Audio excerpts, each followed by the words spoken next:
Capítulo 15. O casamento de Isaque. Abraão se tornara velho, e esperava logo morrer. Todavia, restava-lhe cumprir um ato, assegurando o cumprimento da promessa à sua posteridade.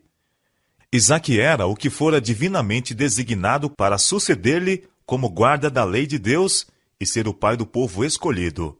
Ele, porém, ainda era solteiro.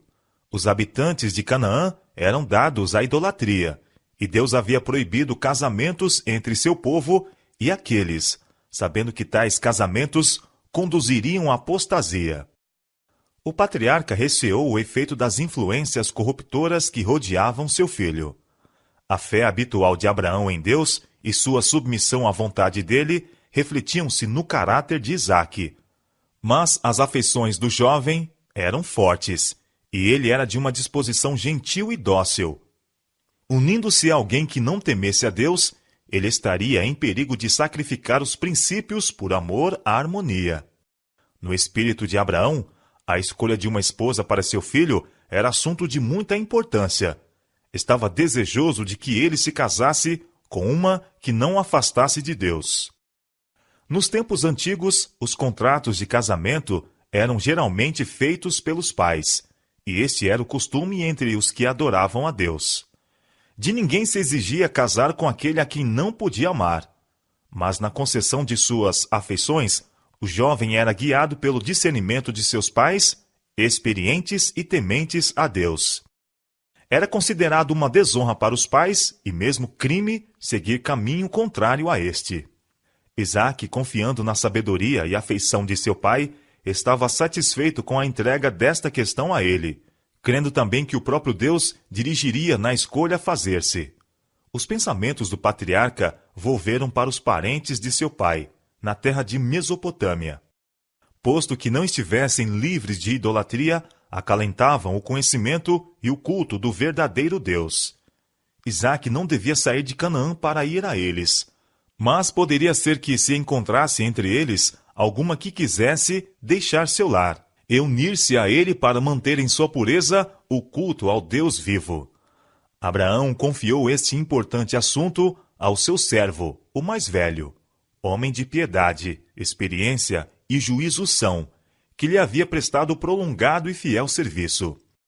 Exigiu que este servo fizesse um juramento solene perante o Senhor, de que não tomaria esposa para Isaque dentre os cananeus, mas que escolheria uma moça da família de Naor, na Mesopotâmia. Ele o incumbiu de não levar Isaque para lá. Se não pudesse encontrar uma jovem que quisesse deixar seus parentes, o mensageiro estaria desobrigado de seu juramento. O patriarca animou-o em seu difícil e delicado empreendimento, com a segurança de que Deus coroaria de êxito a sua missão. "O Senhor, Deus do céu", disse ele, "que me tomou da casa de meu pai e da terra da minha parentela, enviará o seu anjo adiante da tua face." O mensageiro partiu sem demora, levando consigo 10 camelos para uso de seu próprio grupo e do cortejo nupcial que com ele poderia voltar, provido também de presentes para a esposa em perspectiva e pessoas da amizade desta. Fez a longa viagem para além de Damasco e a seguir até as ricas planícies que margeiam o grande rio do Oriente. Chegando a Harã, a cidade de Naor, parou fora dos muros, perto do poço onde vinham as mulheres do lugar à tarde a buscar água. Foi um momento de ansiosos pensamentos para ele. Importantes resultados, não somente para a casa de seu senhor, mas para gerações futuras, poderiam seguir-se da escolha que ele fizesse. E como deveria ele sabiamente escolher entre pessoas completamente estranhas? Lembrando-se das palavras de Abraão, de que Deus enviaria com ele o seu anjo, orou fervorosamente pedindo uma direção positiva. Na família de seu senhor, ele estava acostumado ao exercício constante da bondade e hospitalidade, e agora pediu que um ato de cortesia indicasse a jovem que Deus escolhera. Apenas proferira a oração, e a resposta fora dada. Entre as mulheres que estavam reunidas junto ao poço, as maneiras corteses de uma atraíram sua atenção. Retirando-se ela do poço, o estranho foi ao seu encontro, pedindo um pouco de água do cântaro sobre os seus ombros. O O pedido recebeu amável resposta, juntamente com um oferecimento para tirar água para os camelos também. Serviço este que era costume mesmo as filhas dos príncipes fazerem para os rebanhos e gado de seus pais. Assim foi dado o sinal desejado. A jovem era muito formosa à vista, e sua diligente cortesia deu prova de bom coração e uma natureza ativa, enérgica. Até aí, a mão divina estivera com ele. Depois de reconhecer sua bondade por meio de ricos presentes, o mensageiro perguntou quem eram seus parentes, e sabendo que ela era filha de Betuel, sobrinho de Abraão, inclinou-se e adorou o Senhor. O homem havia pedido acolhida em casa do pai da moça, e nas expressões de agradecimento por parte dele, revelar o fato de sua ligação com Abraão. Voltando para casa, a moça contou o que acontecera, e Labão, seu irmão, logo se apressou a levar o estranho e os que o acompanhavam para participarem da hospitalidade deles. Eliezer não quis participar do alimento antes que houvesse transmitido sua mensagem, falando sobre sua oração ao lado do poço, juntamente com todas as circunstâncias que o acompanharam. Então disse ele: Agora, pois, se vós haveis de mostrar beneficência e verdade ao meu senhor, fazei-mo saber, e se não, também me fazeis saber, para que eu olhe à mão direita ou à esquerda. A resposta foi: Do Senhor procedeu esse negócio. Não podemos falar-te mal ou bem. Eis que Rebeca está diante de tua face. Toma e vai-te. Seja a mulher do filho do teu senhor, como tem dito o Senhor. Depois de obter-se o consentimento da família, a própria Rebeca foi consultada quanto a ir ela a uma tão grande distância da casa de seu pai para casar-se com o filho de Abraão. Ela acreditava, pelo que havia tido lugar, que Deus a escolhera para ser a esposa de Isaque, e disse: Irei. O servo, prevendo a alegria de seu senhor pelo êxito de sua missão, estava ansioso por partir, e pela manhã pusera-se a caminho para casa. Abraão morava em Berseba, e Isaque, que estivera cuidando dos rebanhos nos territórios circunvizinhos, voltara à tenda de seu pai, a fim de esperar a chegada do mensageiro, de Harã. E Isaque saíra a orar no campo, sobre a tarde. Levantou os olhos e olhou, e eis que os camelos vinham. Rebeca também levantou seus olhos, e viu a Isaque, e lançou-se do camelo, e disse ao servo: Quem é aquele varão que vem pelo campo ao nosso encontro? E o servo disse: Este é o meu senhor. Então tomou ela o véu, e cobriu-se. E o servo contou a Isaque todas as coisas que fizera. E Isaque trouxe-a para a tenda de sua mãe Sara, e tomou a Rebeca, e foi-lhe por mulher, e amou-a. Assim, Isaque foi consolado depois da morte de sua mãe. Abraão tinha notado o resultado dos casamentos mistos entre aqueles que temiam a Deus e os que não o temiam, desde os dias de Caim até seu tempo. As consequências de seu próprio casamento com Agar e das alianças matrimoniais de Ismael e de Ló estavam perante ele. Da falta de fé por parte de Abraão e Sara tinha resultado o nascimento de Ismael, mistura da semente justa com a ímpia. A influência do pai sobre seu filho era contrariada pelos dos parentes idólatras da mãe e pela ligação de Ismael com esposas gentias.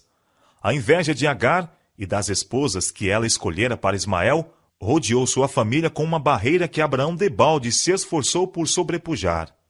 Os primeiros ensinos de Abraão não foram destituídos de efeito sobre Ismael, mas a influência de suas mulheres teve como resultado estabelecer a idolatria em sua família.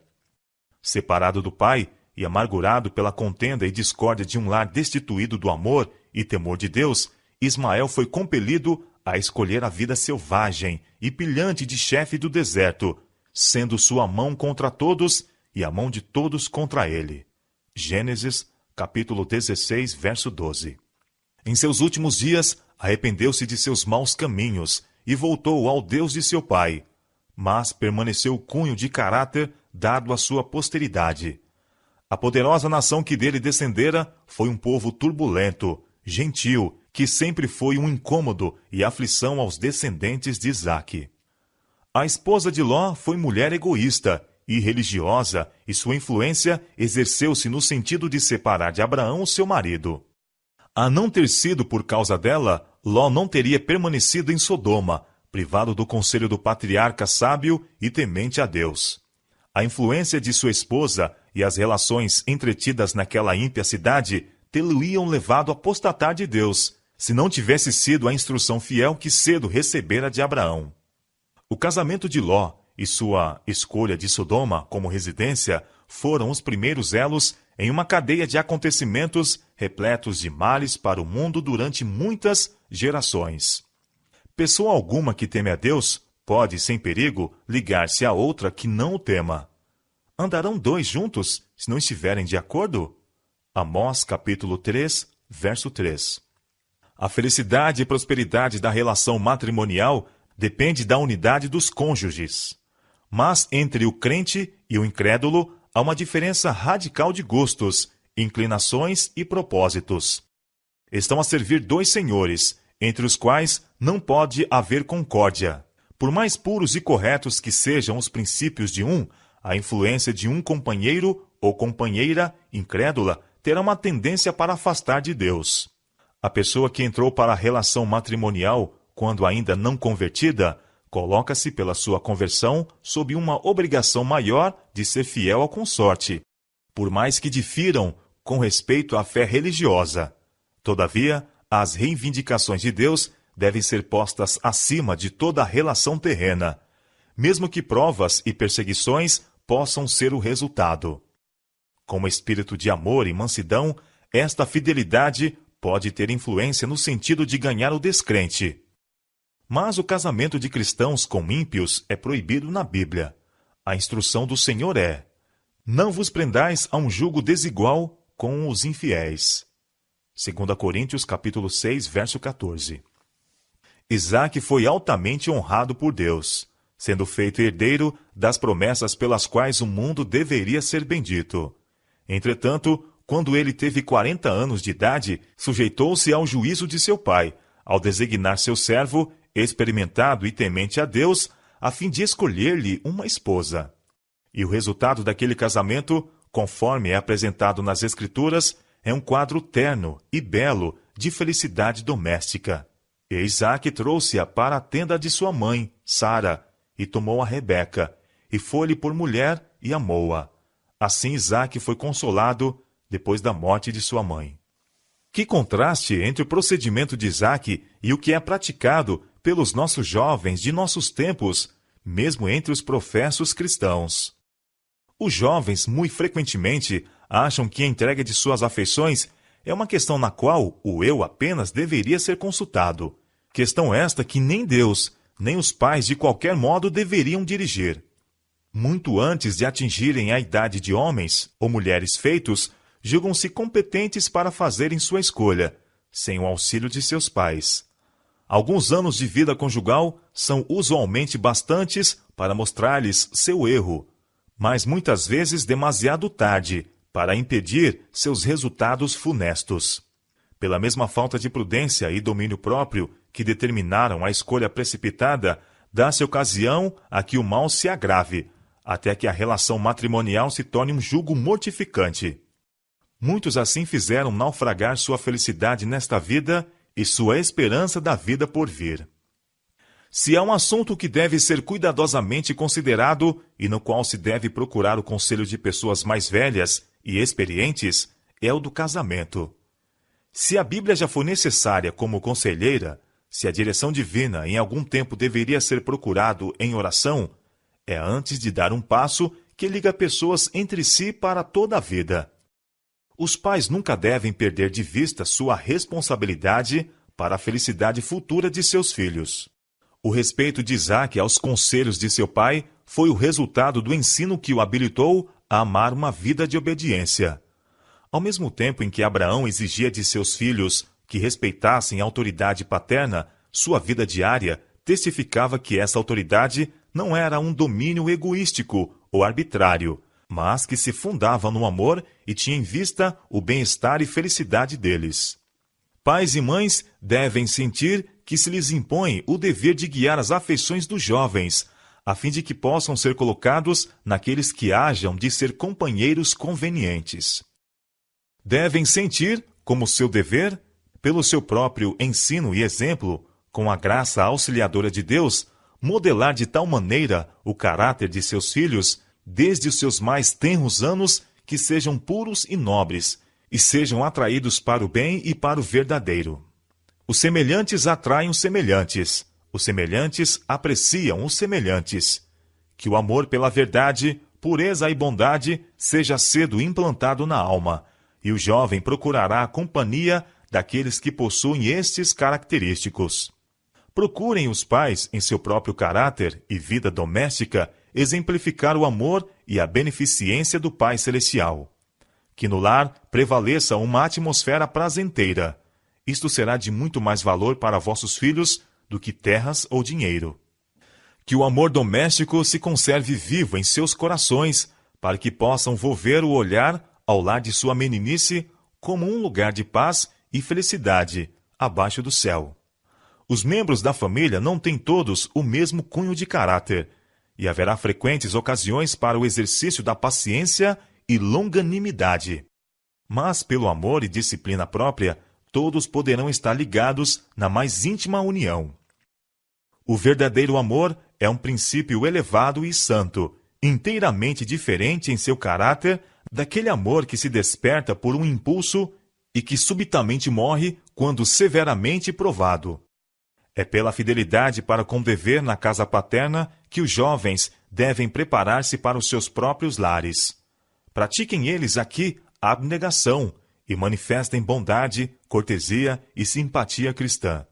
Assim, o amor será mantido cálido em seu coração, e aquele que parte de um lar semelhante, para se colocar como chefe de sua própria família, saberá como prover a felicidade daquela que escolheu para companheira de toda a vida. O casamento, em vez de ser o final do amor, será tão somente seu começo.